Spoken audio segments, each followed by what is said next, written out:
Hello, beautiful alchemist. Welcome to Reiki Radio. I am your host, Yolanda, and I first of all want to thank you so much for taking the time to be here. And I hope that you enjoy all of the conversations, information, teachings, and exchanges that we have as a community here on Reiki Radio. So, in that same vein, I am very excited to share with you a conversation today with a beautiful woman named Ifetayo White, and she is the founder of the Lowcountry School of Reiki. And she has a fascinating journey, very interesting life. What inspired her and how Reiki was introduced to her, and the phenomenal ways that she is sharing and creating community now. So I'm sure you will learn a lot from her story, be inspired by her story, and you can learn more about her work at ifetayowhite.co. That's .co. And of course, I have all of the links to connect with her and her work down in the show description.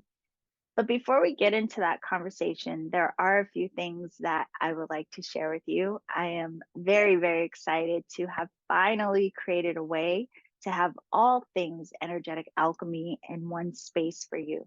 So I get a lot of emails asking when I will be teaching Reiki, when I have Reiki classes, even asking for suggestions around energy work. And I do hope to teach Reiki again sometime this year, 2023. However, you don't have to wait for Reiki class to learn with me, to train with me. I have so many different ways where we can work together. So, one of the options is that you can sign up for one of my online courses. Once you register for those, you have access to begin your work and go at your own pace right away. I also have the Alchemy Circle, which is my group mentoring, which will resume in March. And if you're on my newsletter, you actually get updates about everything that I have going on, as well as you get access to some free downloads, including 22 days of transformation. Now, if you've been following me for some time and you've already done 22 days of transformation, do it again. It has been updated, but even aside from that, plenty of people do it as like a reset, reconnecting them to their process of self awareness. So just go to my website, theenergeticalchemist.com, sign up for the newsletter, and stay informed. But if you want to just have all ways of connection in one spot, I now finally have an app. So there is the Energetic Alchemist app available for you now. If you have an Apple phone, you can go to the Apple App Store, put in the search, The Energetic Alchemist, download the app. If you have an Android, just go to the Google Play Store and do the same. And in that space, there is free content where you can watch these interviews from Reiki Radio. You can access some other free content in that space, including my monthly Energy of the Month updates. And then if you want membership on the app, you get access to even more content, as well as being invited to some live events to have conversations with me, including conversations after the podcasts. So there's a lot there for you to make it very easy, convenient, just a little app on your phone, theenergeticalchemist.com. So I look forward to connecting with you in new ways here in the new year. But for now, let's get into this beautiful conversation with Ifetayo White. I will see you on the other side.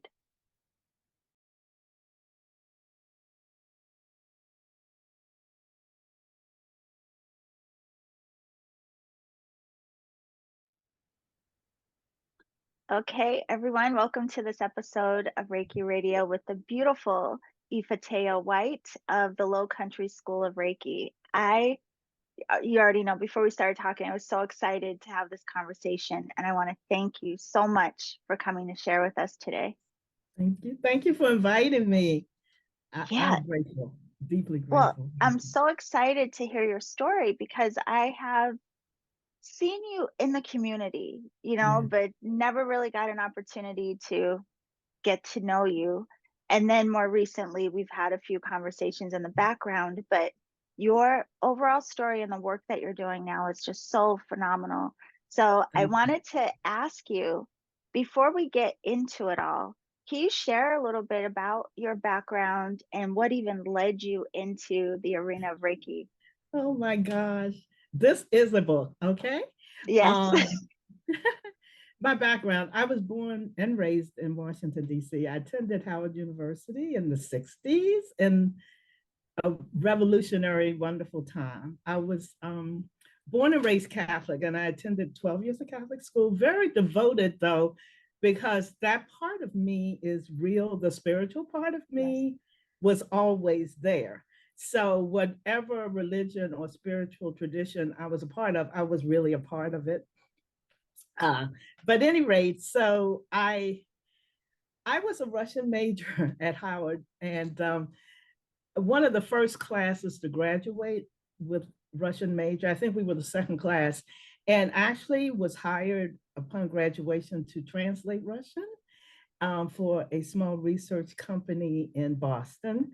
I left DC and in '67. I got married to my children's dad a week after graduation and moved to Boston and was hired, which was again, it's like how, Wow. 2 months. I was planning to be a bank teller because I didn't think that that opportunity would come. But that's my life. I'm blessed in so many ways. So I was a Russian translator and with a top secret clearance and all of that. And then that was the beginning of my professional life. And there were so many other pieces that I could add. But I became a mom in 70 and then again in 73, two beautiful daughters, grown daughters now, and moved back to Maryland in 80. And I was introduced to TM. I became a meditator, transcendental meditation in 82. And through the TM community, I met a lot of folks who were attending a unity metaphysical Christian church in DC. And there was Reiki, and there was all other manners of life changing experiences. So this was in 85.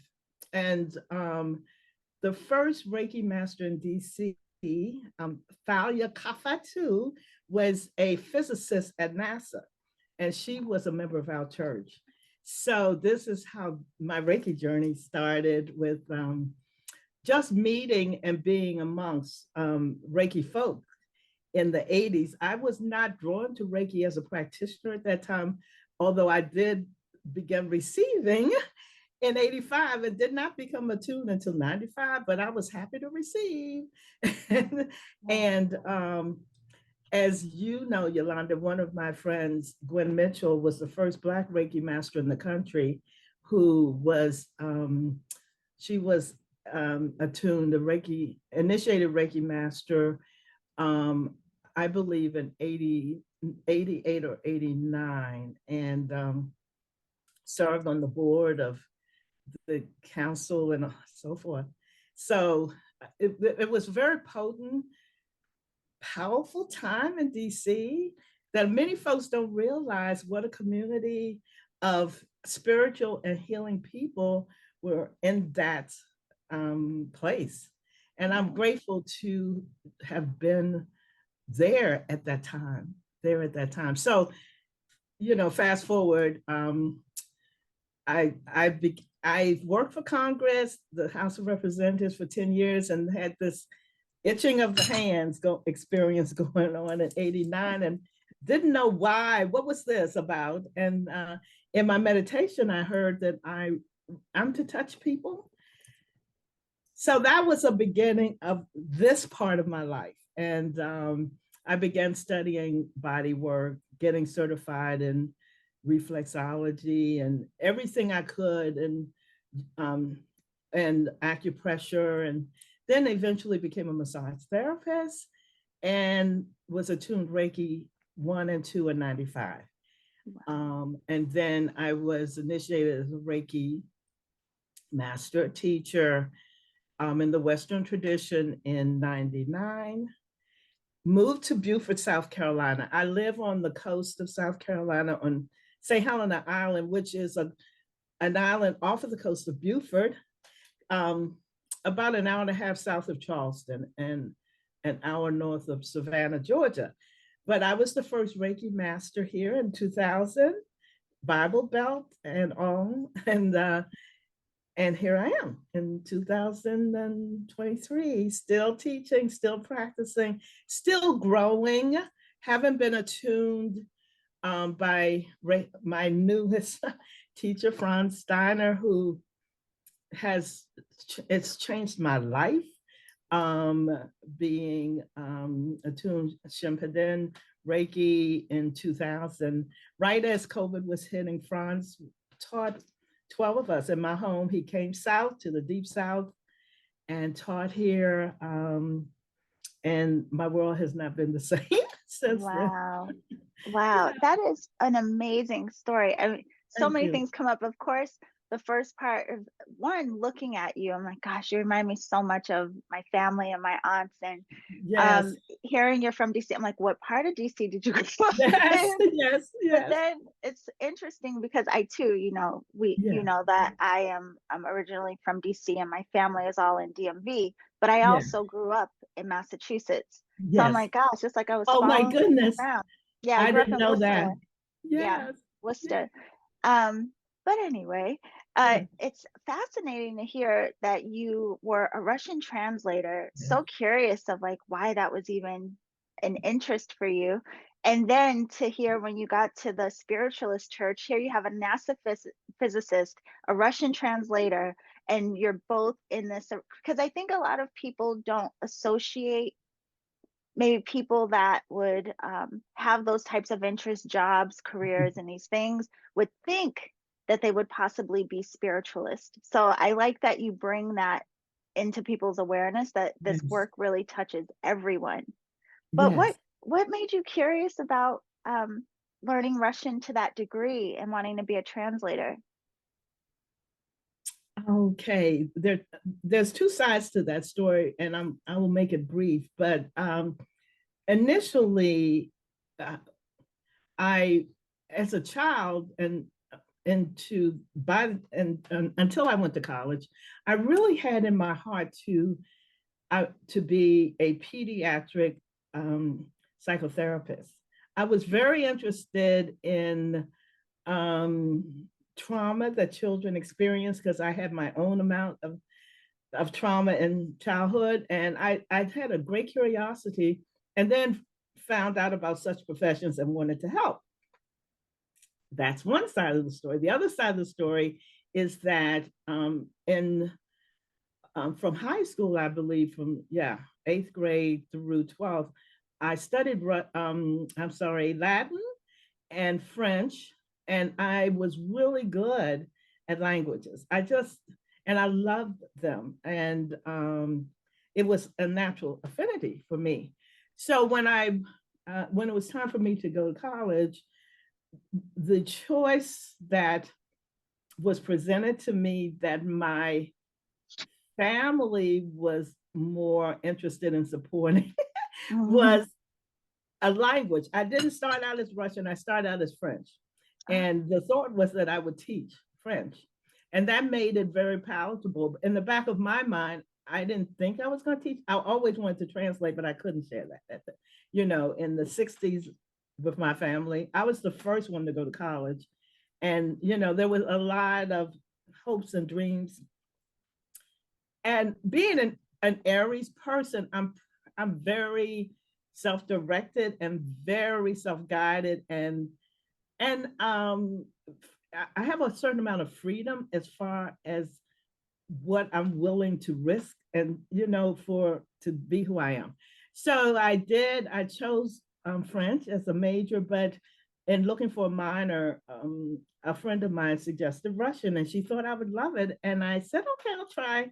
And I did, and I loved it. And there was something about the culture, the old Russian culture, and the indigenous people and their healing techniques and their ways that really resonated with me. So that's what happened. And I knew I would translate. I knew I would not teach, and I didn't know how.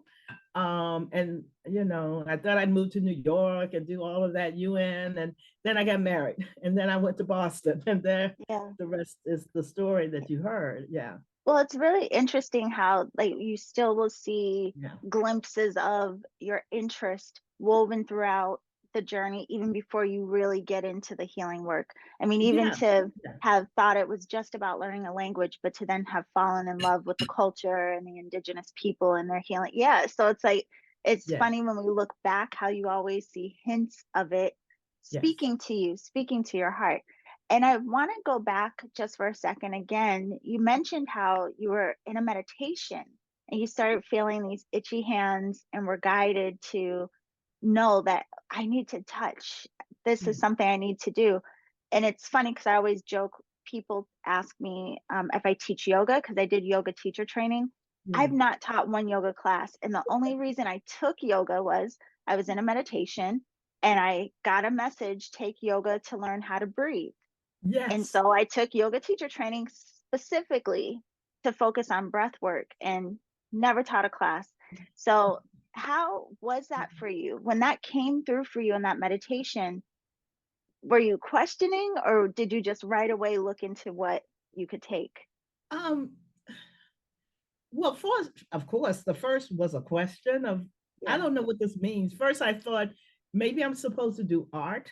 It wasn't to touch people. It was first. It was my hands were itching and Mhm. tingling, and I should I be doing art? I don't know. I'm supposed to do something with my hands, and then you ask questions and you ask and you get answers. So I it was a very strong message that I'm to teach people and not teach touch. I'm sorry. So then it's like I would love to be a massage therapist, but I at the time I had all kinds of reasons why that didn't make sense. So then, as we know how things work, I'm walking down the street in DC. I don't know how many days, weeks later, and a friend of mine who I knew from the same Unity Church had become a certified reflexology teacher.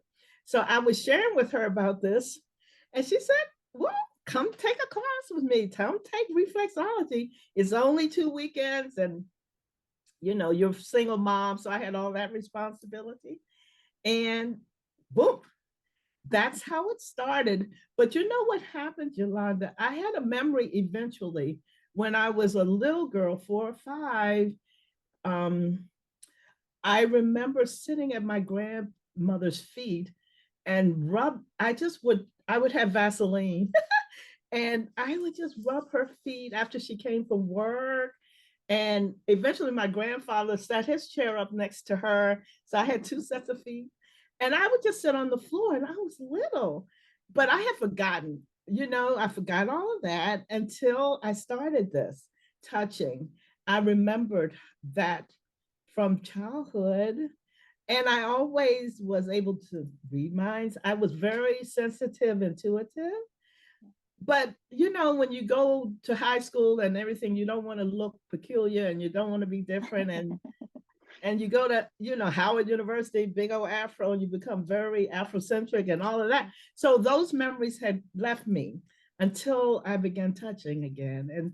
And now I know. I mean, I'm 78 almost. I'll be 78 in March, and it's like, what other life could I ever possibly have? This is it. So it was always there. That is It was, really amazing. So yeah, now I want to fast forward a little bit yes, more and go back to the portion of Reiki because you yeah, obviously had a phenomenal journey leading up to the experience of Reiki. So really curious about once you started, because you said you had a period of time of just receiving and, yeah, before you went into the teaching aspect, yes. what looking back now, how would you describe, was it doing something for you? What was it about it that you enjoyed, or what did you start to learn or recognize? Well, everyone was so excited about our friends who were becoming Reiki, and they were so excited to share. At that time, I don't know, well, you weren't born, but there was no charging for Reiki. There was very strict guidelines that you can't charge money for Reiki. So shoot, we were all lined up all the time. And anytime, you had a headache or a cramp or anything, you just called the Reiki person and they would love to share. And one of my best friends who in turn became my first Reiki master was my housemate for a while. And that was the cat's meow because she wanted to share all the time and I was ready to receive. Yeah. So that in the beginning, and the folks who became attuned Reiki 2, this was the level that you could begin giving readings, intuitive readings. So level 1 was just for hands-on. Level 2, you could begin. And so boom, as soon as folks began to be level 2, we were all ready to get our readings. And so for 10 years, that was fine with me. I remember my friend who was housemate was saying, you should become Reiki. And I was like, no, I wasn't. I was working for Congress. I was raising my kids. I was doing, studying lots of metaphysics and world religions and everything. I was always curious that way. But I wasn't feeling, that's another story. I think I never asked to be Reiki. I never sought it, Yolanda. The same friend of mine eventually became a Reiki teacher, and she offered me Reiki for my 50th birthday, Reiki 1 and attunement, Reiki 1 and 2. And I was like, I was a massage therapist at the time. I was like, I'm good. I said, but let me meditate on it. And I did. And in my meditation, again, I heard, receive the gift. And I swear, it just because I heard that, and I said to Helen, only reason I'm doing these attunements is because I heard receive the gift. Little did I know, I had no clue, Yolanda. Reiki has its way with you, which is what I tell my students. Reiki has its way with you. And so I didn't know that this was my way. I had no clue what was in store for me. So that's exactly how it all transpired. That is amazing. Okay, and so you decide then to get the attunements, and Yes. even though you were doing that, were you already considering, I'm doing this and I'm going to teach, or was it just to No. take yourself to a Oh next no, I was level? never planning to teach. Never Oh, planned to oh, teach. No, I was attuned Reiki 1 and 2 because right. it was gifted me. I was a practicing massage therapist,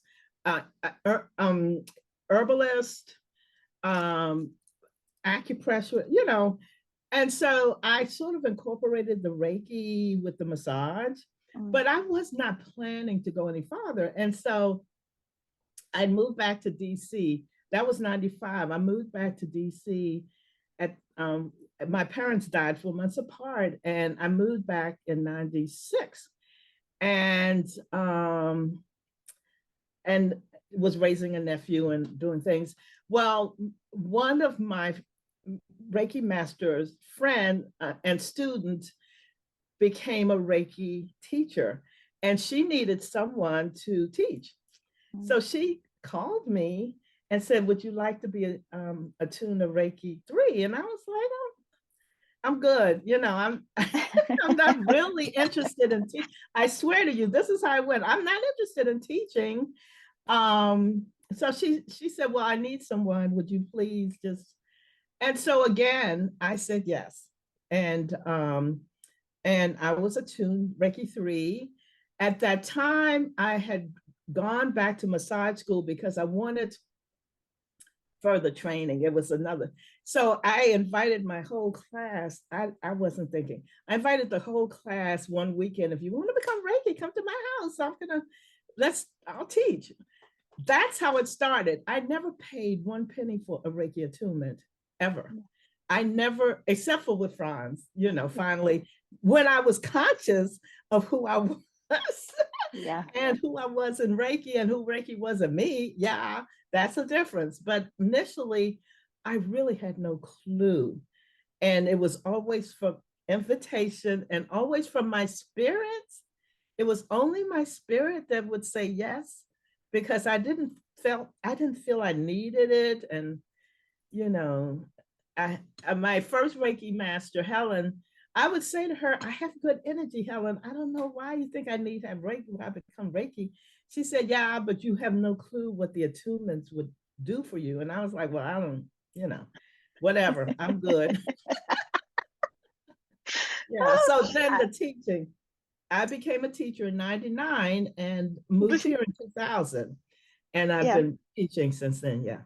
I love that you point that out, that I have good energy. Yes, you have beautiful energy, but I think it also points to a lot of people do wonder, like, would I only do this or practice this or learn this or have a session Mhm. if there's something wrong or if something's off or Oh, I don't yeah. feel Yeah. well. But Yeah. no, I mean, it's phenomenal what it does, even in not just guiding us more towards our wellness, but Yes. even when you're in a state of peace or whatever it may be, Yeah. it Yeah. still helps us to maintain and open Yes. up even more and awaken even more. So I wanted to ask you about that then. So then you Yeah. finally get to this space of acceptance and you're teaching now. So then what did teaching do for you in terms of, did it change your lens or understanding of Reiki in any way? Did it start to, what happened when you started teaching? Um, okay, that's an interesting question. I don't believe, I don't feel with that being the case, what you just said, Yolanda, because remember, I wasn't seeking to be a teacher. I wasn't wanting to be a teacher. I didn't see the need for me to really be a teacher. I had the skill and I offered it to my class. And then I pretty much I wasn't looking for students or anything. So until I moved here in 2000, and at that time I was practicing massage really deeply. And I think I might have taught between 2000 and 2004, 2 years in one location. I taught 2 or 3 people. I was still very much I was still much more a practitioner and a massage therapist. And Mhm. well, integrated. I had a spell, I didn't say, but I worked for mental health for 10 years. I had a lot of training in somatic in trauma. So really my practice now and has been for a long time is a somatic work. A lot of working with people who have body memory of so, but at any rate, I was very much still interested in growing in that way. So I have to say, the teaching for me was something I did because individuals found out that I could and did and asked. And what happened, I think it was around 2016 or so, there was this yearning that was growing in my heart of wanting to be deeper in Reiki. And I can't put it associated with any particular thing. I kept feeling like, because I am primarily a spiritual being, I can't separate myself from that. I'm very spiritual, okay, Yes. in my way, in my beingness. So there was something about the way that I was taught Reiki in the Western tradition. There was a void for me still. It felt, I don't know, I felt like there's more, there must be more. Mhm. And I stumbled upon a book. Um, there were 2 books that I found eventually that were teachers. Pelletier, is that his name? John, Oh, I oh, don't he does. You know who, well, anyhow, I'm sorry to mess up know. names right now. But there were 2 teachers who had studied in Japan. And I found their books and I was like blown away. And then, but there still was, it was still, they were writers and they were teachers and they felt still aloof. They were in another world from me. Yes. And then okay, I began teaching Reiki. I had by then in the 18, by 2017, 16, 17, I was teaching Reiki a lot here. I don't know, something opened. And all of a sudden, so one of my Reiki students who was a Reiki teacher by that time, she had stumbled across Franz's book, The Heart of Reiki, and this must have been in 2018. And she gifted me that book, and my whole world opened up. I, I, I saw I saw myself. There was so much new wisdom and knowledge, but it connected deeply with me. I resonated so much with what Franz taught and shared about the Japanese tradition of Reiki. I've always had soul memories of being a samurai, always. And I think it's my Aries self with the sword. And I don't know, but I swear the whole shamanic Japanese traditions and esoteric, there's something very resonant for me. So the book just blew me open. And then when I learned he was going to be at Omega Institute in May of 2019, I believe, or 18 or 19, I think 18, I said, I have to go, and I met him there. So that really was what filled that need for me to go deeper in Reiki and really connect. It has changed my life, Yolanda. It has changed my connection with Reiki, my connection with teaching. Everything has changed and come into alignment for me in that discovery. You make me think of because of the podcast, I get a lot of emails from Reiki practitioners asking all kinds of things about, finding teachers and different suggestions for practice, and on and on and on. And I had a very similar encounter with how I ended up studying with Franz. So when I started in Reiki too, I was curious, I was fascinated, it was amazing, but something just felt missing and I didn't know what that was. And a lot of what I was experiencing in my own practice, none of my teachers had spoken of, so I didn't really understand what I was experiencing. And fortunately back then, because of the podcast, I received an email from his publisher or something. It was like that same book, The Inner Heart of Reiki, was just about to be published or had just come out. So I received an email saying, would I interview him? And they sent me a PDF of the book, and I read the book and I was blown away because someone was finally talking about what it was I was experiencing and the very same thing. So I got to interview him, but then after that I said, I'm going to learn from him. And it really does make a difference what it is that is given to us in terms of understanding of the practice. I mean, you're going to learn a lot through your own personal practice anyway, but really having that deeper level of understanding, it changes the game. So fortunately, everyone where you're at, you started this Lowcountry School of Reiki. So I want to talk a little bit about, because your journey just seems like you were dancing around it, like, hey, okay. I'm here, I'm good, but I don't know. But then you started the whole school for Reiki in the area that you're in. So could you talk a little bit about what inspired that? And for people listening who may be in your area, or, kind of local at least, could you tell us a little bit about the school? Oh gosh, so much. I officially opened the school, even though I was practicing always and teaching. I officially opened the school in 2012. And the school is actually housed in my home. I live in a beautiful home where all my practices, where Franz taught from, everything happens here. And so this is the address and the physical location of the school. Students have come. I have taught people from everywhere.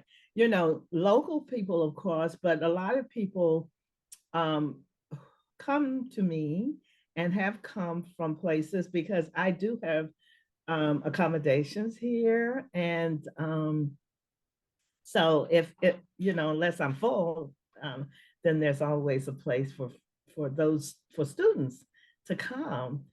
And so it's my school is active. It's an active entity. It's an active business, and it's well known in the area. I began, of course, through the school, the first Reiki clinic for the public, for donation based. Oh God, that was back in 2011, I think.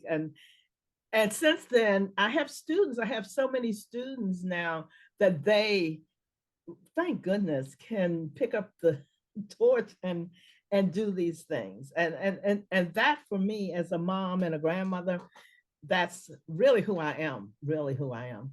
That it's a beautiful gift to be able to observe my students and mentor my students and watch them soar and grow in Reiki.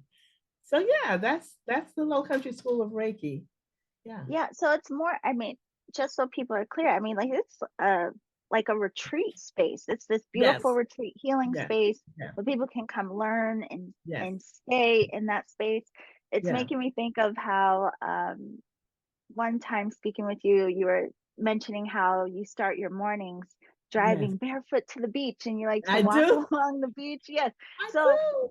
yeah, when Yeah. people come to train with you, do they get these experiences of Yes. having time on the beach and Yes, if they can get up and be ready by 6:30, they can. I tell everyone, you're gonna miss me. If you're not waiting for me at 6:30, you've missed your opportunity. And I yeah, also I do attunements at the beach. Um, there's some private areas that I know of, that it's beautiful to have attunements outside in nature at the ocean. So it's an extension, I think. I feel, as you said that, I just got that. That's an extension of the school and of yeah, me and my home. Um, and any when students come, I don't really hang out so much with people. It's a lot of energy for me to hang out. So I really do. We have our classes, and I will create opportunities for students to rest, to study, to be in nature. But my personal one-on-one time, unless we've already made some agreements before they get here, that yeah, that generally doesn't happen because I have to yeah. honor my own energy. Yeah. Oh, I completely understand that. Yeah. I do. I completely understand. But I just want to share as well because you don't just teach Reiki here. I mean, you Yes. have all different types of events, and you Yes. recently, just last month, had a silent retreat. So Yes. I Oh wanted to my ask gosh. you a little bit about that because I've only done like one day, like 24 hours of silence at a Yes. time, Yes. not multiple days. But I Yes. wanted to ask you what that is about, what it does for Yes. people, and if it's an ongoing thing that you offer. Yes, it's on it. How can I say it? That was my first silent retreat. No, actually, it was the first weekend silent retreat. I've had one other a couple of years ago that was like a 9 to 5. Yeah. And that this was 3 weekends ago, and there is another one planned for the last weekend in March. I have always sought solitude and silence because I have so much energy. I do. I have a lot of chi energy, but I am an introvert, and my recharging comes from solitude and silence. So I've always sought places to go, Yolanda, where either there's a monastery here now outside of Charleston, and then there's nature, of course, there's the beach. But I kept receiving a message again months ago that I am to offer silent retreats. I've always offered lots of workshops here. Mm-hmm. I will offer, and I have offered healing workshops, trauma healing, grief, and have had Reiki retreats here. But they're all active, they're all I'm workshopping, Yes. and whoever I'm partnering with. But the creation of 2 days of silence for anyone who wants to join. And it was a choice where the attendants could come for 1 day or for 2 days. Some spent the night, those who did not live here. Most of the attendants lived here, so they went home and they came back. But the whole time was, there was no engagement, there was no interaction. I did offer half-hour sessions of a choice of Reiki or sound healing. So everyone had their sessions. We had group sound healing, and I led a meditation. We had fire ceremony, but I was the only one talking, and my partner Teresa. So it was everyone else. It was amazing deep rest. Amazing deep rest. I encourage napping. I mean, I have a lot of sofas. I'm the sofa girl, pillow girl. I believe in comfort. And so lots of pillows, a lot of sofas, a lot of floor space. Folks were just laying around everywhere. Yeah. Or you could walk, be in nature. The feeding of our spirits, I don't have the words to tell you. And the feedback that we've gotten, the deep rest, I keep saying that because for me, I was able to even receive that because I didn't have to workshop and I didn't have to talk other than the meditation. All the food was provided. No one had to do anything. So yes, again, the end of, and the theme for that particular silent retreat was going into the dark of the womb of creation. So that was the intention and the theme for that retreat. So the meditations and all the offerings were in alignment with that theme. So the theme for the March retreat will be rebirthing a new life. So that I will have we're going to go to the ocean and have a rebirthing ceremony that I'll lead.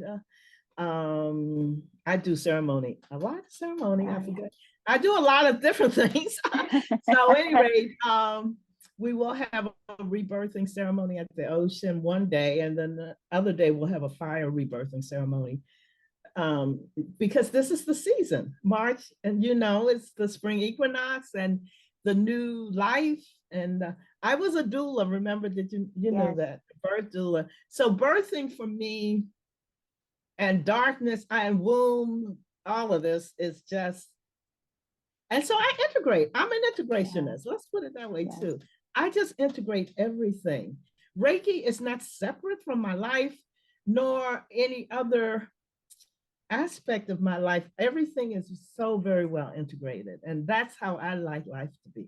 Yeah, I love that. I love the way you're describing it that way, everything being integrated, but you're reminding me of that similarity as well between the silence and meditation that a lot of people have a hard time adjusting to because we're often surrounded by noise, whether the noise of our own head, the external, I mean, oh my gosh, we have so much externalized stimulation.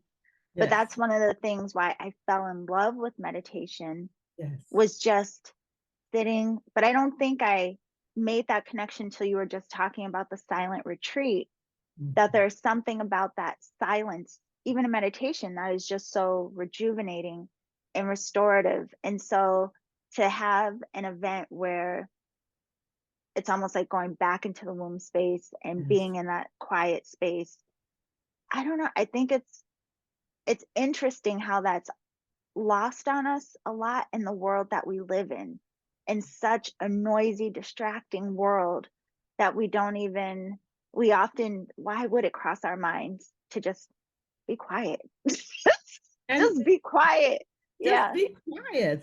And I'm pretty sure that that's why the message came to me, because more of us need to offer that so people, because like you said, most of us are not thinking, just be quiet, or what do I do for a day if I'm not talking to people and interacting?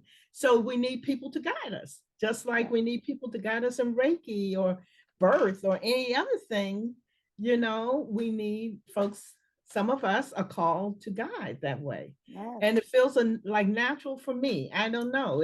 There's a resonance and an ease for me to now think in terms of there were 11 folks here each day, 11 participants, 2 practitioners, and myself and Teresa, my partner. So 11, about 15, 14 or 15 us a day on both days. And so all of those folks in one space in silence with, can you feel the resonance of the silence itself? Because it's when you have 2 or more people together, it's going to multiply.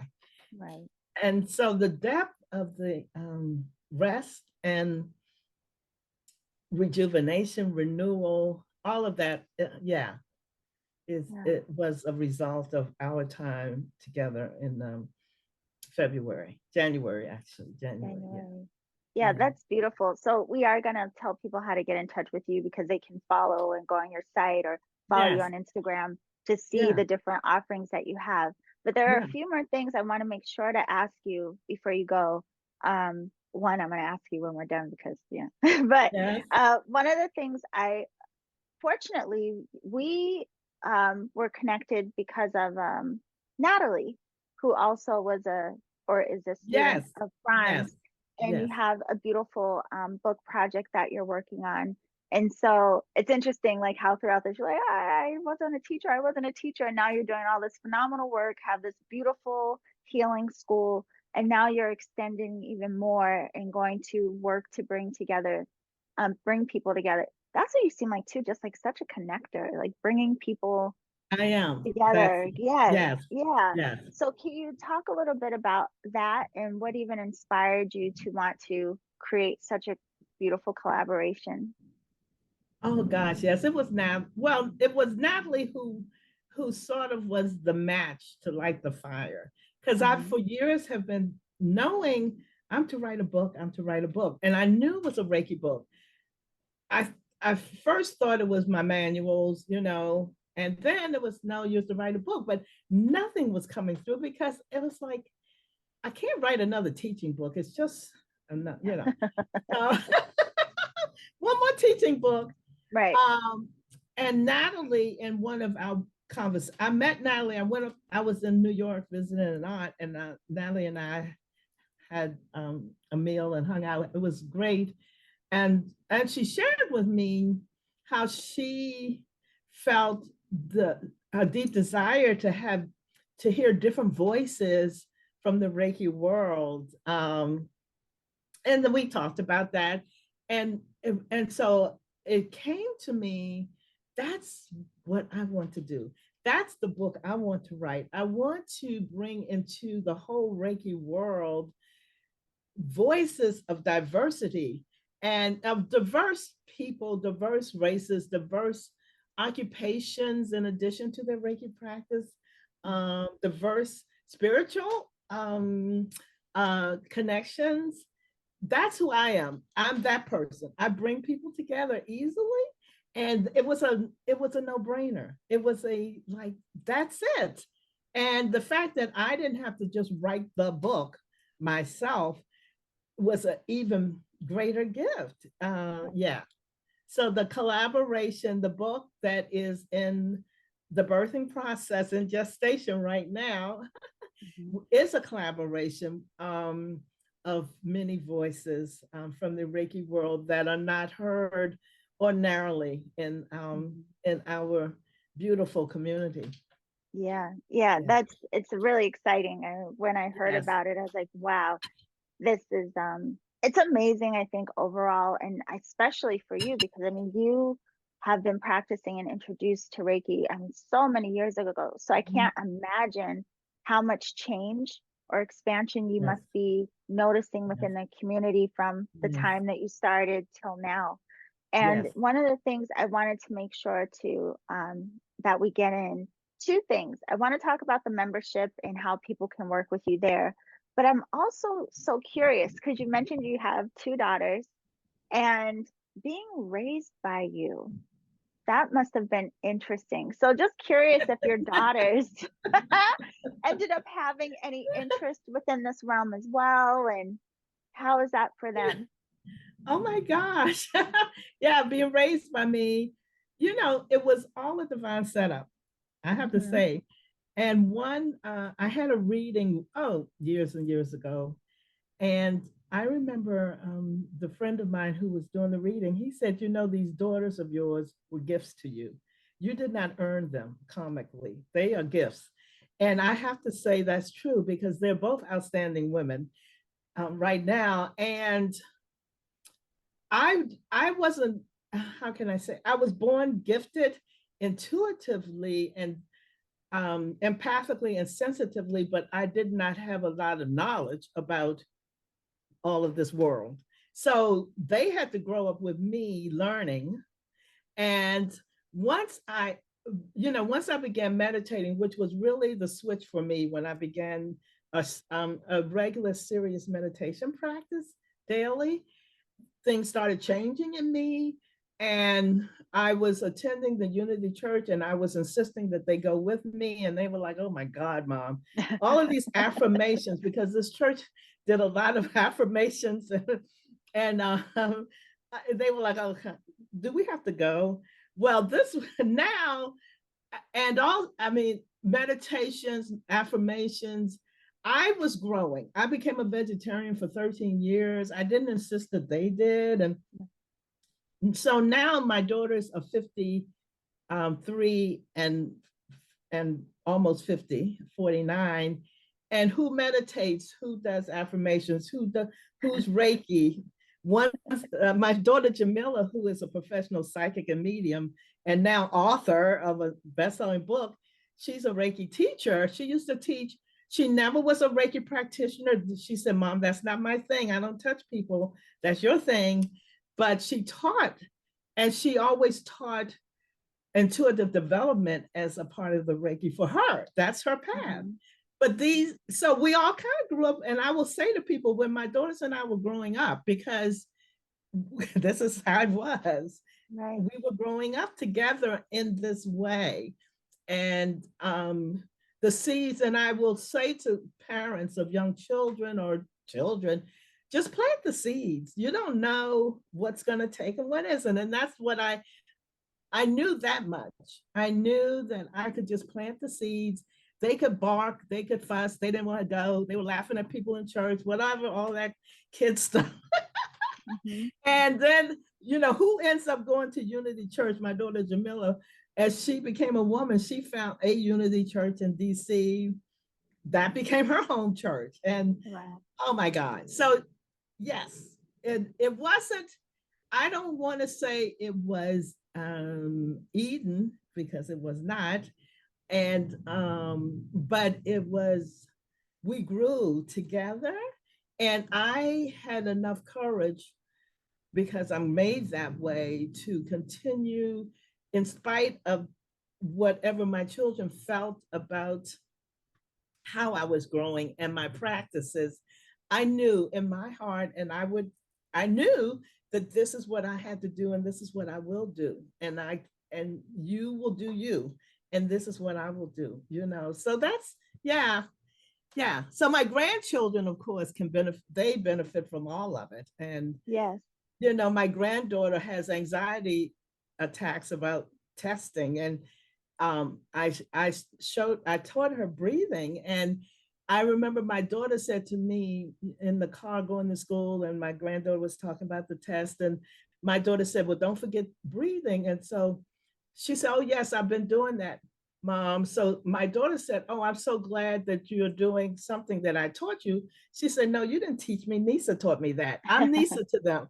So, so the Hmm. grandchildren, they are much easier in their connecting, Yes. connect, because I can say this is going to be the result. This is going to help you. And my granddaughter's Reiki. She's 17, and I tuned her so she could deal with her cramps. I don't live in DC or Maryland. They're in Maryland. And so for her to be empowered with a tool for herself, it's a beautiful thing. Yeah. I love that you say that we were growing up together. I mean, that's Yeah. just beautiful, even framing it that way. But listening to you talk now about your daughter and your granddaughters, it reminds me so much of how a lot of people are curious about how ancestral healing is impactful and how Yes. it works, and the ways of what we may be doing personally, how Yes. it can't help but touch Yes. everyone else that we're in connection with. So it's really, really beautiful. That is Thank so you, Ify. beautiful. Yes. Ah, I'm goodness, grateful you beauty. said that could be a whole nother conversation about Right. ancestral healing and generational trauma. It's That's been a big part of my practice too, and I'm grateful that you brought it up. But we'll talk about that another time. Yeah. No, Yeah. I was pausing too because the whole time we were talking, I just want to say the reason I haven't said your name much, and I want to say it again so that people really connect with and hear Ifetayo White. Yes. Part of it is in my head, I'm just hearing Mother Ifetayo because, you know, just like respect and yes, Thank it's so you. beautiful. Thank But I wanted to make sure that people do know that they can connect with you. You've also created this beautiful community on Patreon. So you have you. Reiki B, that's Yes. BE, as in like Yes. being Reiki. Yeah. Yes. Reiki B membership on Patreon. Could you share a Yes. little bit about that? Oh gosh, yeah, that has been exciting, and I think we're only 6 months old now, and the again it came to me, and with the help of my daughter Jamila and getting all the technical pieces together. But I really wanted to have a place of community for anyone who wanted to join in a Reiki community that would support us being Reiki and not just doing Reiki, Yes. where there could be support in all kinds of ways to help us to stay in practice and the benefits of practice. So we have a monthly 90-minute call, live Zoom call. And then twice a month, I post a pre-recorded meditation. And then there's all kinds of other, words of support and quotes from teachers and old masters to support. But it is a community. I'm big about community, so that's the energy that I wanted us to have, a Yeah. community of practitioners who really wanted to go deeper. Yes. Yeah. And thank goodness for that. One of the reasons, back I started the podcast in 2013, and part Mhm. of it was because I was really seeking community, and in the Yes. area that I was in at the time, there wasn't much of Yes. one Yes. specific to Reiki. But again, thankfully that's growing. But there are a lot of people who don't have immediate community to connect Yes. with. So it's beautiful that we have all of these ways of engagement, Yes. no matter where we are in the world now. Yes. It is So beautiful. it is, it's phenomenal. So I have to say, I personally, I can't wait to come to the Lowcountry School of Reiki. I'm Yes. excited just to come to St. Helena, and I want Yes. to go somewhere and have some. I want to go to like a gullah restaurant. I want the Yes. food. Yes. Come. We'll make sure all that Yes, happens. yes, and I would love to come and participate in one of the silent retreats as well. I think that's so beautiful. So I can't thank you enough for Mhm. coming to have this conversation today. What are the best ways that people can find you, social media and website? Yeah. I'm a big Facebook person. I know a lot of people are not, but because I'm older, I I was introduced to Facebook, and it has been for me a phenomenal community. So Mm. Facebook, either Ifetayo White or the Lowcountry School of Reiki. I have a business page. You can find me there. Every day I'm posting something Reiki related, or pictures from the beach walk or whatever. Also, my website is Ifetayo White, one word, .co, not com, Okay. .co.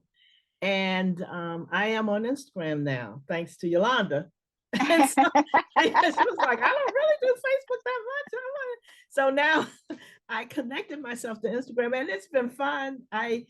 I'm there sporadically. I'm not Yes. really as deep yet. I just really started. So Yes. Well, that's beautiful either way it goes. So I will make sure that all of the links to connect with you are below. We have the co, yes. .co, and then we can also include the links to follow you on Yes. both social media platforms as well.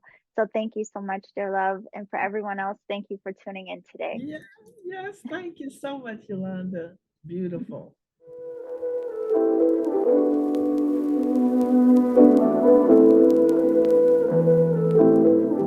Okay, beautiful alchemist. Again, a very deep thank you to Mrs. Ifetayo White. And don't forget to check out her work, her website, join her patron community. You can learn more about everything that she does at ifetayowhite.co. And all of the links to connect with her are down in the show description. And don't forget to download the Energetic Alchemist app. You have access to the interviews here on Reiki Radio. You also can watch my Energy of the Month updates. There's free content all throughout the app, but you also have membership options and have the option to do drop in classes for the Alchemy Circle once that resumes in March. So I can't wait to connect with you in this way. I thank you so much for being here. It's still unbelievable to me how long this podcast has been going and how we are growing. And we still have opportunities to learn from each other and make sure that all of us feel a sense of connection and community no matter where we are in the world. So I hope that you have a beautiful day, dear alchemist.